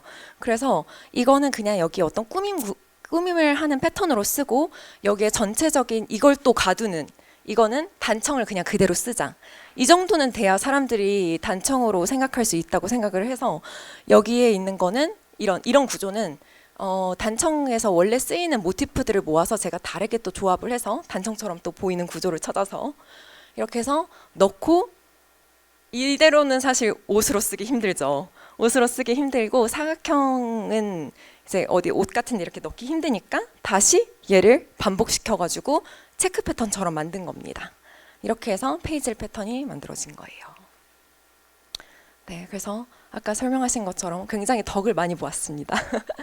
저는 어떤 물건 보통 다른 스튜디오나 어떤 브랜드들에서는 그 디자인을 개발을 하고 나서 확장하는 비용을 따로 받아요. 근데 저희는 그냥 그거를 풀어줍니다. 왜냐면 이렇게 커스텀해서 만들었는데 어떤 제약, 어떤 건 만들면 안 되고 이걸 확장하면 다시 스튜디오에 돈을 내야 되고 이런 구조를 가지면 너무 골치가 아플 것 같거든요. 그래서 이걸 아예 풀어둔 채로 제가 이거를 수정하는 방법까지 전부 다 드려요. 이거를 화면 녹화로 이 패턴만의 어떤 튜토리얼을 만들어서 드립니다. 그렇게 해야 두고두고 다양한 방식으로 상품을 만들고 그렇게 해야 저희한테도 좋거든요. 이렇게 많은 포트폴리오를 또 사진도 보내주시고 물건도 보내주시고 이렇게 가치도 또 불려서 오고 네, 그래서 이렇게 합니다. 그리고 이거는 이제 세 번째, 이게 마지막인데요. 처음에는 요거 원본을 사실 가까이 보시면은 박으로 찍었더라고요. 그래서 저도 이제 되도록이면 이게 만약에 없으면 사진으로 봤지만 최대한 뭐 확대를 하든 이걸 달라고 하든 그 어떤 이걸 봤던 기억을 말씀을 하시라고 하든 해서 이게 어떤 원단인지 일단 알아야 돼요. 이게 지금 예쁜 느낌이 정말 이 패턴 때문인지 아니면 좋아하시는 그 느낌이 색감에서 왔는지 박에서 왔을 수도 있고요. 왜냐면 사람이 또 금박이 들어가면 되게 예뻐 보이거든요. 그래서 그것 때문인지 아니면 이 구조가 마음에 드는 건지 그래서 이런 많은 것들을 되게 자세하게 이렇게 재료를 모아요. 네. 그냥 이 원단이 좋아서 왔어도 사실은 이걸 좋다고 생각한 그 관점이 굉장히 다를 수 있거든요.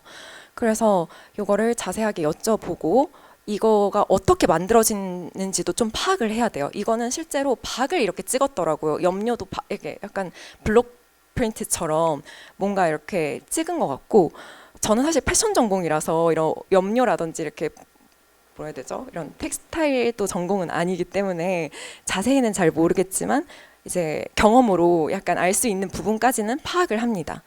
그랬는데 이걸 그대로 쓰면은 사실 좀 아쉬운 점이 좀 많다고 생각을 했어요. 그래서 여기에다가 약간 자수를 좀 섞으면 어떨까? 제가 그때 한참 자수 느낌이 나게끔 어떤 페이크 프린트라고 하죠. 그래서 실제로는 자수를 한 게 아닌데 자수를 한 것처럼 그림을 그리는 거예요. 그래서 이게 가능했던 이유는 사실 저희가 이런 자수든 박이든 저희가 이거를 다 3D라고 다들 생각을 하지만 그러니까 입체라고 다들 생각을 하지만 눈에서 읽혀지는 그런 정보로 사실 보는 거잖아요. 그래서 그거를 속이면 됩니다. 그래서 어떤 이런 빛의 이동이나 막 이런 걸로 인해서 저희가 그거라고 약간 느끼는 그냥 뇌에서 받아들이는 거예요. 그래서 그걸 느끼는 어떤 구조를 알게 되면은 실제로 이제 자수 느낌이 나게끔 이런 식으로 자수 실드를 보면 금사 느낌이 나는 걸 보면 이런 식의 거친 느낌이 들어가 있어요. 그래서 이거를 일부러 이렇게 뿌리고 또 여기는 살짝 밝게 해서 약간 입체감을 주고 여기는 조금 더 진하게 해서 마치 여기서 조금 떨어져 나와 있는 것처럼 하고 일부러 여기에 배경색을 좀 남겨놨어요. 실제로는 투명이에요. 지금 배경색 위에 올려서 그런데 이런 식으로 해서 뒤에 게 약간 묻어나게끔 하는 방식으로 이렇게 자수를 구현을 했고요. 여기도 보시면 약간 입체감처럼 보이죠. 그래서 사실 어차피 사람 거리에서 볼 거기 때문에 네, 이런 식의 작업도 합니다. 그래서 배치도 그 원래 있던 그거랑 최대한 맞추되 이제 원하는 방식으로 이렇게 작업을 했고요. 네. 이제 거의 이제 마지막인데 이거는 제가 이 PPT를 준비하면서 그 정리했던 글을 1분 안에 약간 읽어드리겠습니다. 제가 또 그냥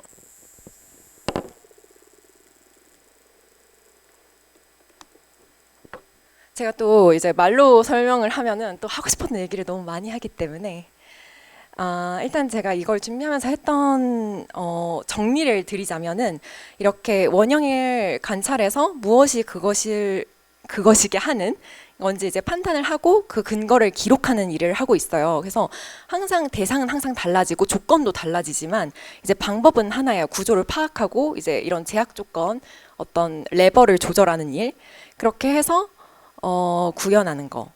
근데 이게 저희가 하는 일, 그러니까 문양 일이 특히 카피에서 굉장히 자유롭지가 않아요. 예를 들면 저희가 같이 만든 패턴도 무단으로 이렇게 도용이 됐었던 사건도 있었거든요.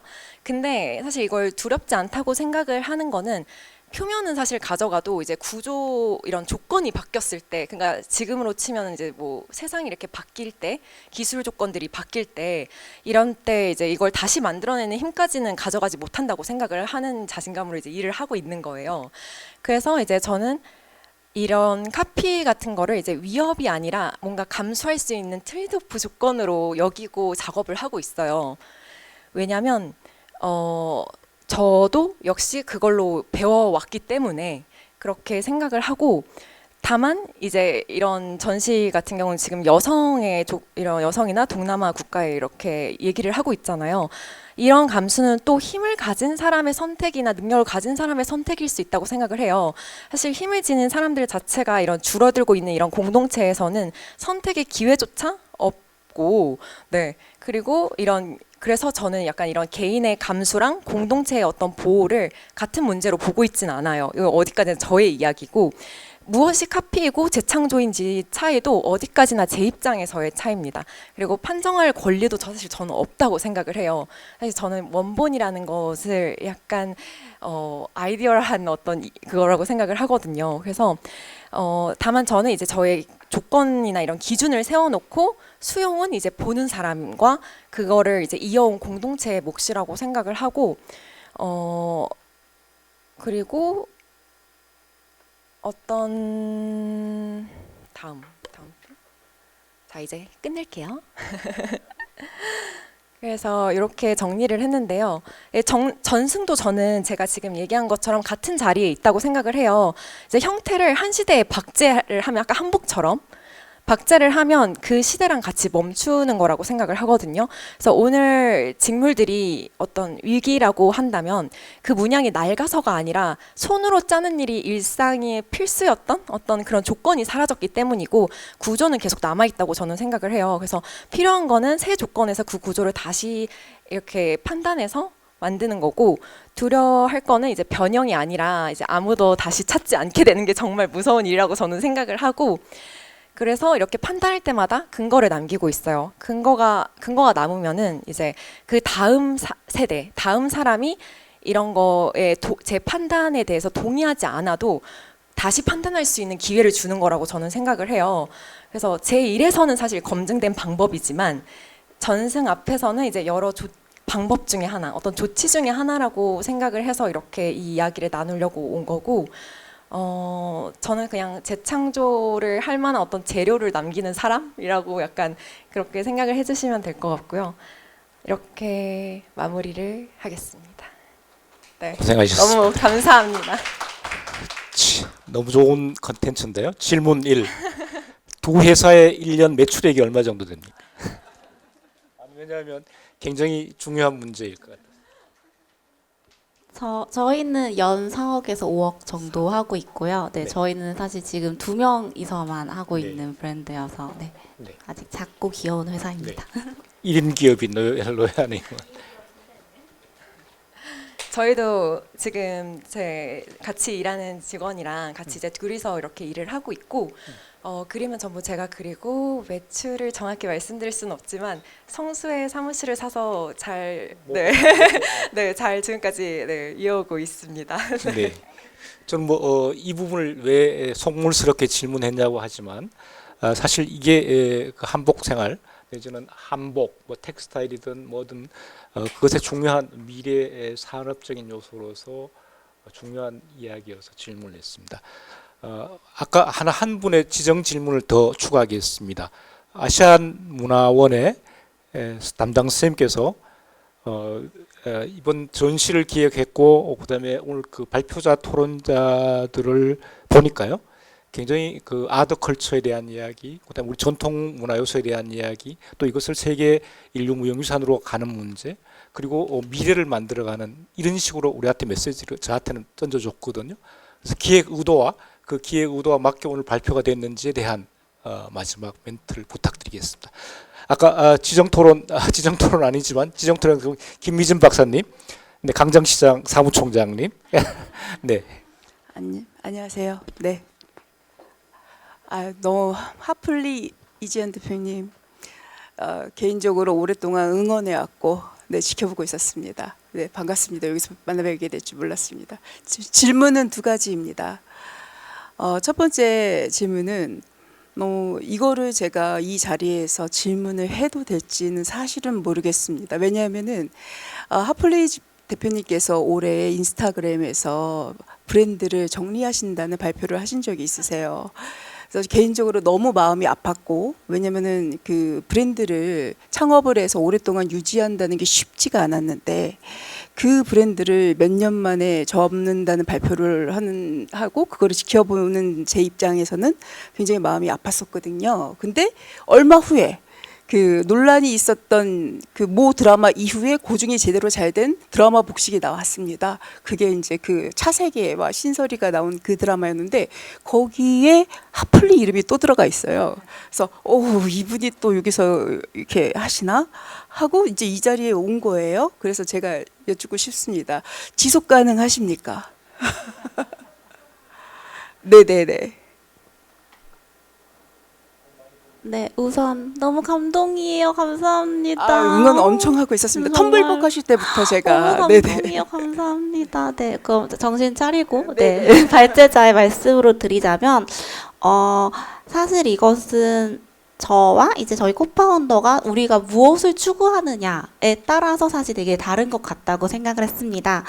저도 일어서서 처음에 저희가 이제 브랜드로 10년 정도를 운영을 하고 브랜드를 정리하겠다라고 결정을 했던 이유는 사실 저도 이제 여기 계신 교수님들이나 다른 연구자분들처럼 한 것을 되게 깊이 파는 걸 되게 좋아하는 사람이에요. 어떻게 보면 덕후 같은 성격인데 사실 브랜드나 현대 산업 구조 안에서는 지켜야 하는 것들이 생각보다 많습니다. 어떠한 시의성에 무엇을 해야 되고 어떠한 마케팅을 해야 되고 뭐 드라마에서 저희가 막 너무 유명해지면 또 그거에 맞춰 제품을 생산을 해서 판매를 해야 되고 사실 그러한 것들이 매출의 규모로나 산업적으로는 지속 가능할 수 있지만 저에게 지속 가능하지 않다고 많이 느꼈던 것 같아요.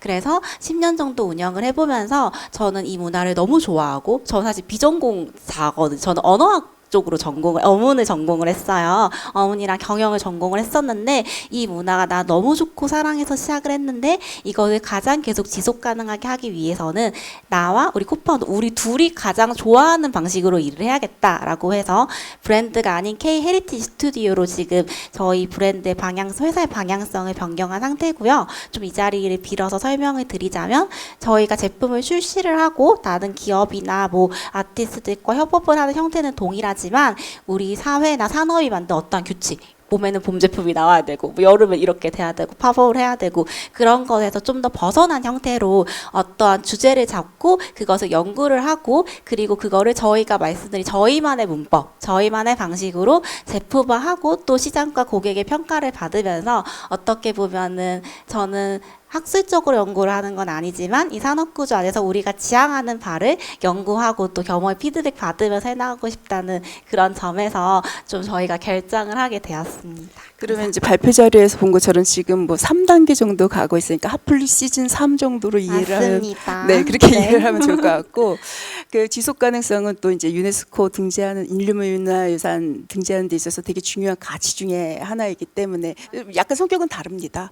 근데 이제 또 제가 또 광장시장을 돕기 시작한 게 21년도부터입니다. 근데 이제 그때 또 그 창고에 있는 그 80년대 원단을 보셨다고 하시는데 이번에 그 광장시장 전통시장을 활성화하기 위한 학술 심포지엄에서 발표를 해요. 근데 이제 그때 이제 발표를 하는 게 광장시장 자료만 하는 게 아니라 진시장, 남문시장, 서문시장, 이제 광장시장까지 이렇게 조사를 밑에서부터 올라가서 이제 그 어느 정도의 공통된 자료 내지는 지역별 특징을 가지고 발표를 하는데 결과적으로는 저는 이제 거기서 주장하려는 것은 좀 따로 있습니다만 디자이너와 시장이 같이 공존을 하려면 이게 협업이 좀 가능한 구조가 되려고 해야 되고 결과적으로 이 둘의 매출이 선순환적으로 이렇게 좀 같이 오가는 구조여야 되는 것 같아요. 근데 이제 대표님이 하신 방식은 80년대 광장시장의 그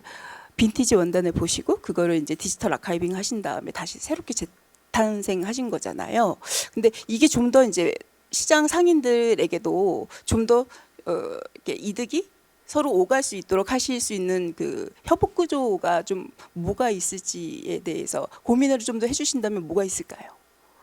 네, 답변 드리도록 하겠습니다. 저 말씀하신 부분은 저도 엄청 공감하는 부분인 게 제가 비전공 브랜드 시작 계기 말씀을 드린다면 비전공자였는데 제가 너무 한복이 예쁜 거예요. 근데 제가 처음 한복을 구매했던 게 일반적인 뭔가 가게나 브랜드에서 한 게 아니라 2층에 있는 원단을 사서 3층 바느질방에 가서 내가 좋아하는 색으로 원단을 맞췄던 게 저의 첫 시작이었어요. 한복 생활에. 그리고 전 저희 전통 한복을 너무 좋아했기 때문에. 그런데 그런 의미에서 내가 되게 좋아했던 것이 사라져가는 거 너무 마음 아픈 일이잖아요. 그런데 광장시장 가보신 분이 계시다면 아시겠지만 1층에 너무 사람이 많아요. 난리가 났어요. 먹거리도 있고 올리브영도 들어오고 하는데 2층에는 저희 거래처도 사라져가고 바느질방 선생님들도 나이가 드시니 은퇴하시고 하다 보니 저도 정말 많이 고민하고 있는 주제입니다. 근데 저도 한복 원단을 사용해보고 하면서 좀 느꼈던 문제점이라고 할까요? 포인트는 다양해지기가 어렵다는 문제였어요. 그게 무슨 의미냐면 우리 한복 시장이라는 것이 가장 많이 크게 유지되고 있는 게 사실 혼주 한복이에요. 혼주 한복이나 결혼식이나 의례에 대한 한복인데 저는 의례는 형태가 있을 수밖에 없다고 생각을 해요. 그러다 보니까 신부 한복은 이렇게 입어야 되고 어머니 한복 이렇게 입어야 되고 하니까 베리에이션이 다양해지지 못하고 사용하는 직물이나 컬러나 문양들이 한정적일 수밖에 없더라고요. 그래서 제가 이제 앞서 그 연화 헤리티지에서도 공단을 사용했다고 말씀드리지만 대부분의 과정에서 저희가 그래픽을 개발하고 디지털 프린팅은 화섬 한복 원단에 하는 것을 사실은 목표로 하고 있습니다. 그렇게 된다면 사실 시장에서 나오는 제한적인 것들 우리가 다 바꿀 수는 없지만 우리만의 색으로 뭔가를 개발하고 그것을 유통되는 것에 입힌다면은 그것 자체로 함께 이제 시장이 상생할 수 있는 구조가 되지 않을까라고 생각을 해서 그것을 가장 최우선으로 해서 개발하고 있기는 합니다. 네. 화이팅! 네. 감사합니다. 화이팅 화이팅. 네. 한복생활 인류무형유산 등재 추진단의 사무총장님이신데 한번 이 두 분의 발표도 거기서 초빙해서 들어도 재미있을 것 같다는 생각이 듭니다. 한번 그 두 분과 김미진 박사님 자주 만나시면 참 좋을 것 같습니다. 네, 우리 미술사 자료들을 많이 이용했는데 우리 장 교수님. 네.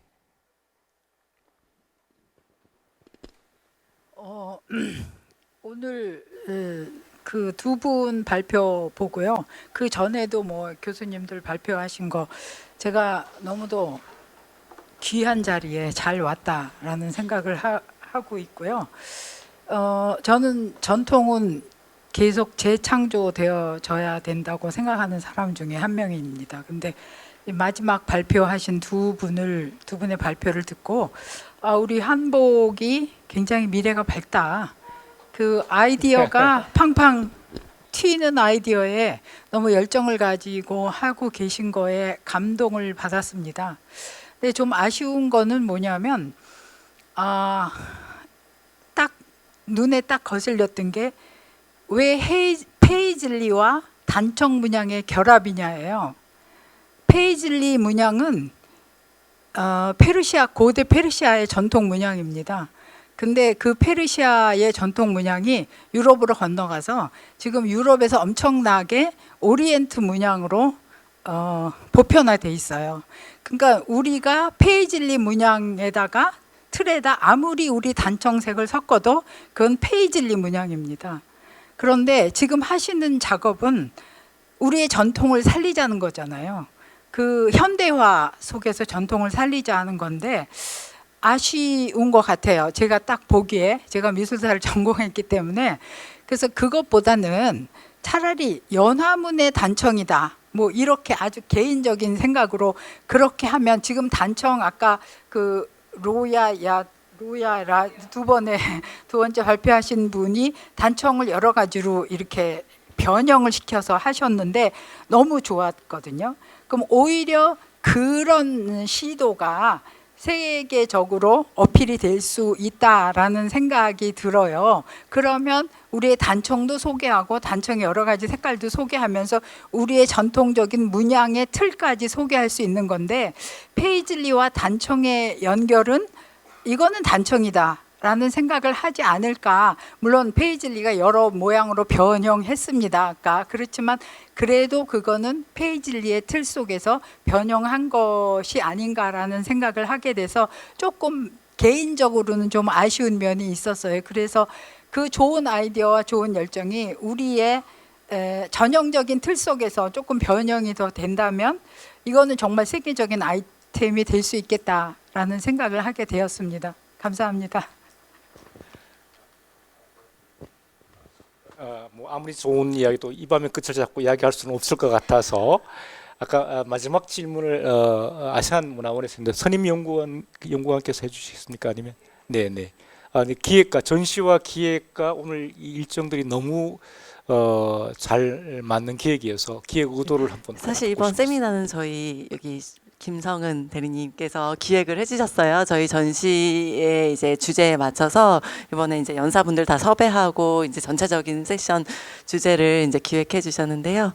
그러니까 성은 대리를 대신해서 제가 이제 대표로 마지막 좀 마무리 멘트를 드리면 일단 저희 전시 1세션부터 3세션까지 굉장히 고른 내용으로 저희가 아세안의 그 직물 문화를 소개하는 것부터 시작해서 그다음에 유네스코 인류 무형문화유산이 의미하는 것, 그리고 한국의 어떤 전통적인 모시공예라든지 말총을 이용한 그런 공예라든지 한국의 전통, 그리고 나아가서는 한국의 전통을 재해석해서 현재 이제 패션 산업에서 활발하게 활동하시는 두 젊은 이제 디자이너분들의 이런 현실적인 실천의 현장까지 같이 공유할 수 있는 굉장히 큰 아주 베리에이션이 풍부한 그런 세미나 자리가 아니었나 싶습니다. 그래서 저 역시도 사실 처음 제가 세션 1을 진행을 하면서 좀 궁금했던 질문 중에 하나가 지금 동남아시아 현지에서는 사실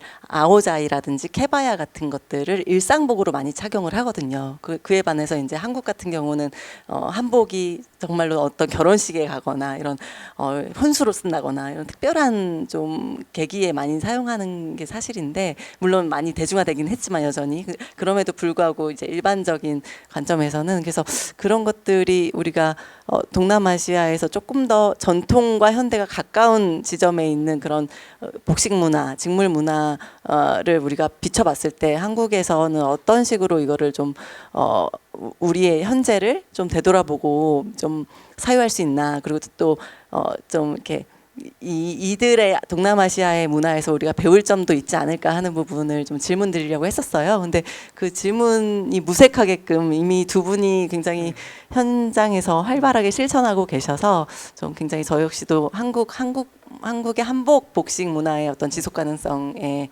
미래를 본 것 같아서 아주 마무리가 좋았던 것 같습니다. 네, 네. 로야님께서 감사합니다. 로야님께서 1분 스피치 하시겠답니다. 아니고 몇 초입니다. 아까 주신 말씀 저희도 항상 고민하고 있는 약간 그 지점이긴 해요.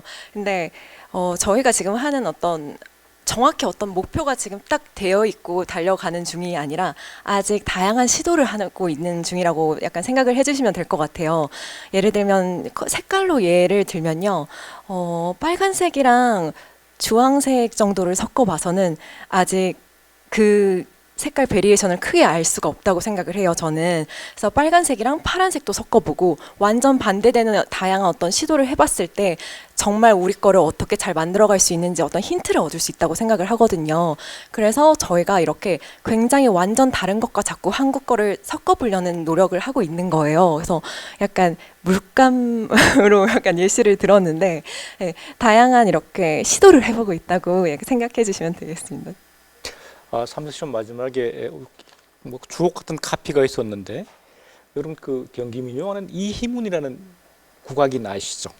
항상 남자인데 하이힐을 신고 장구를 갖고 그러면서 그 친구가 항상 외치는 말이 기본이 갖추었다면 파격은 두려워하지 마라.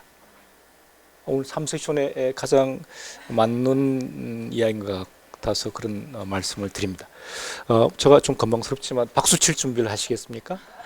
삼세션을 발표해 준 두 분 발표자분들을 위해서 박수 한번 부탁드리겠습니다. 그다음에 오늘 끝까지 이 자리를 지켜주신 플로에 계시는 청중 여러분, 그리고 오늘 발표 1세션, 2세션을 그러니까 발표해 주신 발표자 여러분들 위해서 우리 박수 한번 쳐주시겠습니까?